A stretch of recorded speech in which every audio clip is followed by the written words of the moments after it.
Levantando la mirada al cielo, Jesucristo dijo: Padre, ha llegado la hora, glorifica a tu Hijo para que tu Hijo te glorifique, y el poder que tú le has dado sobre toda carne, dé la vida eterna a todos los que les has dado.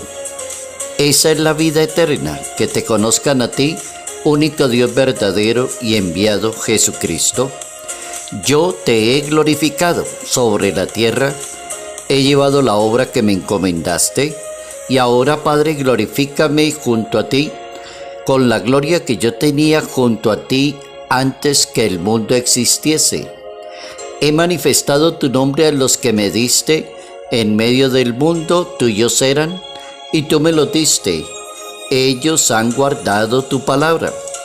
Ahora han conocido que todo lo que me diste procede de ti, porque yo lo he comunicado y ellos han recibido y han conocido que yo salí de ti y han creído que me han enviado. Evangelio según San Juan, capítulo 17, versos 1 al 11a.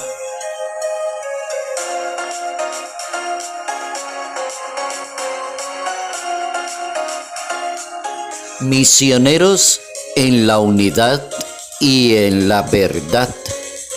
Notas amables a la palabra de Dios, martes 3 de junio, año 2025.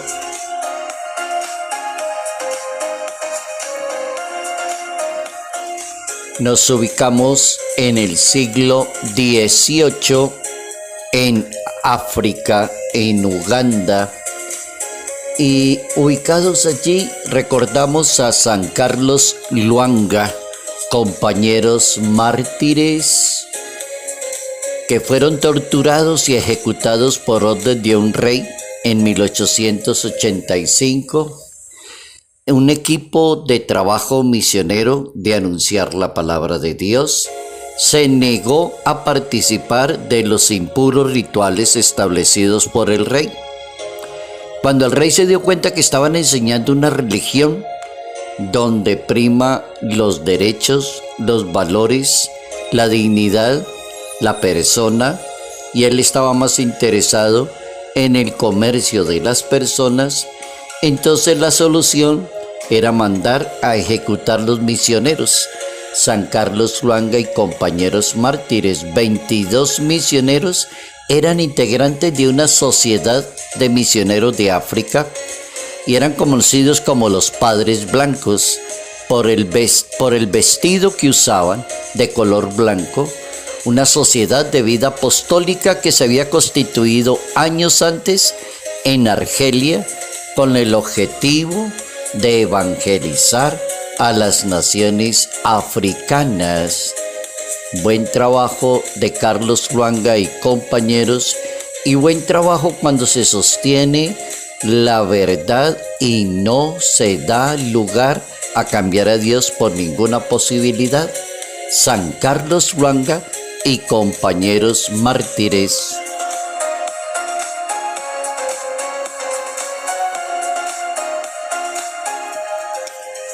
Misioneros en la unidad y en la verdad. Es muy importante esos dos términos para cumplir con la misión, y también es importante tener en cuenta esos dos términos para la salvación definitiva. El Hijo de Dios educa a sus seguidores. Ha llegado la hora en que ya se va a acabar todo y me voy y me regreso al Padre Celestial. Conozcan al único Dios verdadero, no existe sino uno. Vivan en la unidad y sosténganse siempre en la verdad. Las dos cosas van en consonancia. Vivir en la unidad cuando esa unidad es bien difícil, que las cosas cojan otro rumbo. La unidad implica la honestidad, la limpieza, la transparencia, la fortaleza, la realidad no es sino una, así que no habrá una cantidad de comerciantes por todas partes hablando de Dios, de esto, de aquello, se lo vendo, se lo alquilo, le parece, no habrá nada de eso. Jesucristo recomienda la unidad. Y lo segundo, la verdad, que es Dios mismo.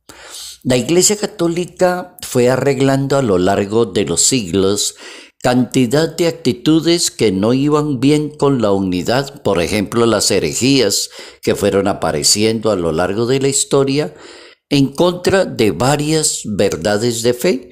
La Iglesia las fue corrigiendo, fue llamando a relación a cada uno de esos personajes. Pero llegó un momento interesante de la Iglesia Católica que fue en la década de 1960, cuando se celebró el Concilio Vaticano II en la Iglesia Católica, en los tiempos de los papas Juan XXIII, Angelo Roncalli, San Pablo VI, para ¿qué? Darle una respuesta a tanta cosita que había que organizar, el modelo de una iglesia mucho más rejuvenecida, proyectada a la sociedad, una iglesia que comunica mucho más la palabra, pero una iglesia que propuso un decreto ahí en el Concilio Vaticano II, y el decreto se llamó Unitatis Redintegratio. Eso significa restaurar la unidad. Y el decreto se refiere al ecumenismo. ¿Cómo poder vivir una religión cuando hay cantidad de religiones en la sociedad? Y cómo decir, estas religiones sí confiesan y están en unidad con esta, guardan una buena relación. Entonces pueden circular estas hablando de la verdad. Fíjense cómo es de interesante el documento del Concilio Vaticano II, que esa es la primera máxima para hoy, la Unitatis Redintegratio, la restauración de la unidad. La Iglesia propone en la década del 60 promover la restauración de la unidad de los cristianos en el Concilio Vaticano II, puesto que única es la iglesia que fundó Jesucristo. Es decir, Jesucristo no fundó sino una iglesia, no miles de iglesias. Aun cuando son muchas las comuniones cristianas, dice la Iglesia Católica, que se presentan a los hombres como la herencia de Jesucristo. Todos deben confesar que son discípulos del Señor, pero sienten de manera distinta y siguen caminos diferentes, como si Cristo mismo estuviera dividido, y eso no funciona así, dice la Iglesia Católica.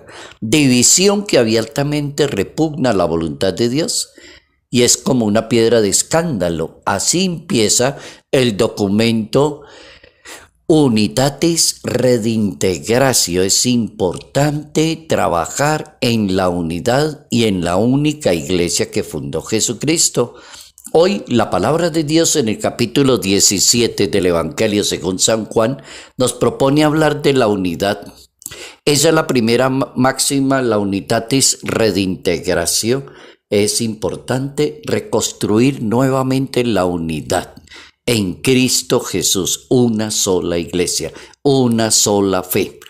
La segunda máxima, la unidad como un don de Dios. ¿Qué es la unidad? Es una gracia de Dios. ¿Cómo funciona la unidad? Vivir en armonía como un reflejo de la relación. De la misma manera que Dios logró la armonía siendo Padre, Hijo y Espíritu Santo. Y los tres cumplieron misiones diferentes, pero vivían unidos. Y hicieron todo perfecto a pesar de que trabajaron en orientaciones diferentes. Al ejemplo de la Santísima Trinidad, debemos vivir la unidad en la Iglesia Católica. No cada persona por su lado, sino unidad. 2. Debemos esforzarnos por preservar la unidad del Espíritu. Le decía San Pablo a los que viven en Éfeso: esfuércense por vivir en la unidad del Espíritu y así van a lograr estar en paz. Efesios capítulo 4, verso 3. El mismo Pablo le dice a los que viven en Corinto hemos sido bautizados en un solo cuerpo. Así que hablar de judíos o de griegos, de esclavos o de libres, a todos se nos dio el mismo espíritu. Entonces, ¿por qué divisiones? Porque hay cantidad de gente rodando para todas partes, haciendo cada uno cosas diferentes. Hay que guardar la unidad. Hemos sido bautizados en un mismo espíritu. Primera carta a los Corintios capítulo 12, verso 3. Y el mismo Pablo nos regala la última máxima en su mensaje a los que viven en Filipo. Pablo amontona allí como todo lo que tiene que ver con la unidad. ¿Cómo debe vivir una persona que cree en Dios, que es bautizado, que pertenece a la Iglesia Católica? La respuesta está ahí. Hagan completo mi gozo. Conserven el mismo amor, unidos en el espíritu, dedicados a un mismo propósito. Hagan lo mismo, consérvense iguales todos los días y van a llegar muy lejos. Carta a los Filipenses, capítulo 2, versículo 2.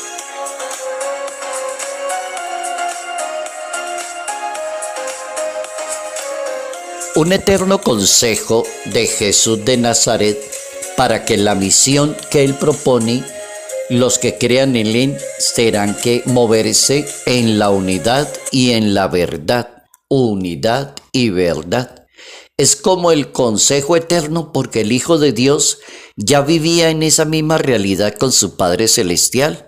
Él le dijo a los apóstoles, yo vivo con Él en la unidad, yo no estoy solo y yo soy muy fuerte porque estoy con Dios, con el Padre Celestial. Así estaba hablando Jesucristo. Siempre ha existido la unidad entre el Padre, el Hijo y el Espíritu. Y toda la historia de la salvación es la historia del camino por lo cual el Dios es verdadero y único, Padre, Hijo y Espíritu Santo. No existe otra posibilidad.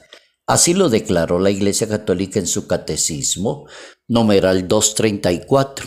Dios es la verdad. También lo sabemos por el Evangelio de Juan. Él es la verdad. Alguien la pregunta cuál es la verdad y Él dice es que yo soy la verdad. Ha sido la verdad, seguirá siendo la verdad y no existe otra verdad por encima de Dios. El Hijo de Dios le pide a los futuros misioneros que vivan según la unidad de Él con su Padre Celestial y el Espíritu y que se dejen guiar exclusivamente por la verdad. La verdad los hará libres, diría Jesús de Nazaret. Entonces la persona que acepta la verdad y vive según la verdad será una persona libre. Evangelio de Juan capítulo 8 verso 32. Es decir, lo que da seguridad, guiarse según la verdad, y toda persona que desee seguir a Dios lo hará en el Espíritu y en la verdad. En el Espíritu y en la verdad. Juan capítulo 4 verso 23. La unidad es definitiva en el camino de la misión. Claro, si los misioneros están unidos, pero si las personas se critican, se persiguen, se envidian, el uno es acoger, acabar con el otro, la iglesia no les va a durar mucho, la misión no va a ganar nuevos misioneros ni va a ser fuerte la misión, porque le falta lo esencial, la unidad. Cuando contemplamos la Trinidad, vemos que Dios es comunión de personas, Dios es comunión de amor. Entonces Dios es unidad, es uno y trino, Padre, Hijo y Espíritu Santo. El ideal es que los misioneros bautizados y creyentes sean misioneros en la unidad y en la verdad.